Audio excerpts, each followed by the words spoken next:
श्री शिवाय नमस्तुभ्यम दोस्तों, हर हर महादेव। पूजनीय गुरुजी पंडित प्रदीप जी मिश्रा की बेत्रवती शिव महापुराण की कथा विदिशा जिले में चल रही है। आज कथा के दूसरे दिन पूजनीय गुरुजी ने सावन महीने के कुछ 4 विशेष नियम बताए हैं, उपाय बताए हैं, जिनमें से एक उपाय पूजनीय गुरुजी ने संतान प्राप्ति के लिए भी बताया है। संतान प्राप्ति के उपाय की जानकारी देते हुए पूजनीय गुरुजी ने कहा, यदि संतान की प्राप्ति नहीं हो पा रही है, आपके पास संतान नहीं है, तो आपको सावन के महीने से पहले दिन से ही ये उपाय करना प्रारंभ करना है। सावन महीने के अंत होने से पहले ही देवाधिदेव महादेव आपको खुशखबरी अवश्य देंगे।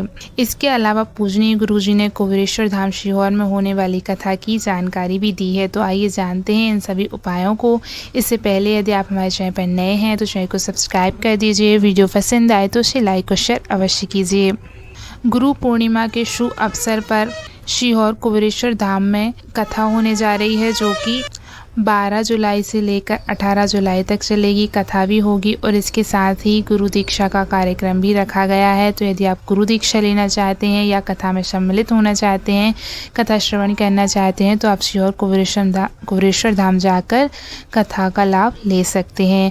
और सावन महीने की पहली कथा की जानकारी देते हुए पूजनीय गुरुजी ने कहा कि सावन महीने की पहली कथा उत्तर प्रदेश के लखनऊ में होने वाली है, जो कि मनकामेश्वर शिव महापुराण की कथा होगी। ये कथा भी विशेष होगी क्योंकि सावन महीने की पहली कथा होगी।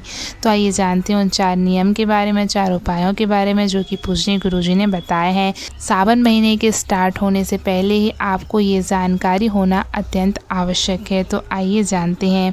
पहले उपाय की जानकारी देते हुए पूजनीय गुरुजी ने कहा, सावन का महीना जैसे ही शुरू हो, अर्थात पहले ही दिन से आपको 2 कलश जल लेकर जाना है।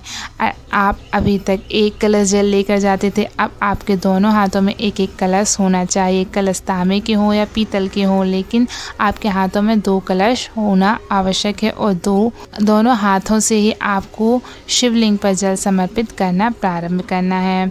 दूसरे उपाय की जानकारी देते हुए पूजनीय गुरुजी ने कहा, सावन का महीना जैसे ही प्रारंभ हो तो आपको शिव मंदिर में या शिवालय में, जहाँ पर भी आप जाते हो, वहाँ की साफ़ सफाई करना प्रारंभ कर देना चाहिए। सावन के महीने में कीचड़ भी होता है, गंदगी होती है, तो आप शिवालय की साफ़ सफाई करें, अंदर की और बाहर की। यदि निर्माल्य पड़ा हुआ है तो उसे एक साइड करें। आप किसी गड्ढे में डाल सकते हैं, किसी खेत में भी डाल सकते हैं, जिससे मंदिर की सफाई रहे। जैसे जैसे आप मंदिर की सफाई करेंगे, वैसे महादेव आपके ज़िंदगी से दुख और तकलीफ़ों की भी सफाई कर देंगे।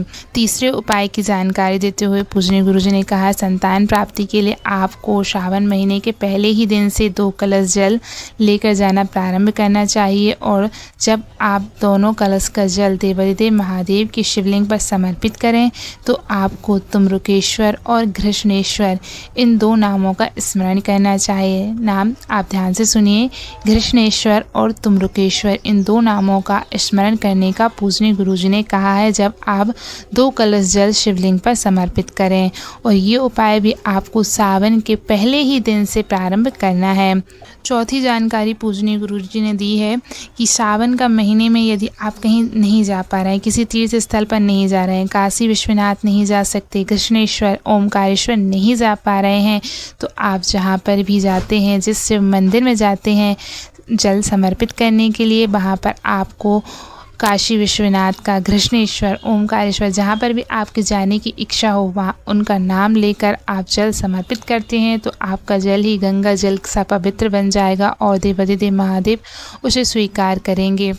तो आप यदि कहीं नहीं जा पा रहे हैं तो अपने आसपास के शिवलिंग पर ही जल समर्पित करके ये लाभ प्राप्त कर सकते हैं। तो पूजनीय गुरुजी ने सावन महीने के प्रारंभ होने से पहले ही सावन महीने की कुछ विशेष जानकारी दी हैं, जो आपको पता होना अत्यंत आवश्यक। तो जानकारी अच्छी लगी हो, वीडियो पसंद आया हो, तो वीडियो को लाइक और शेयर अवश्य करें। श्री शिवाय नमस्तुभ्यम, हर हर महादेव।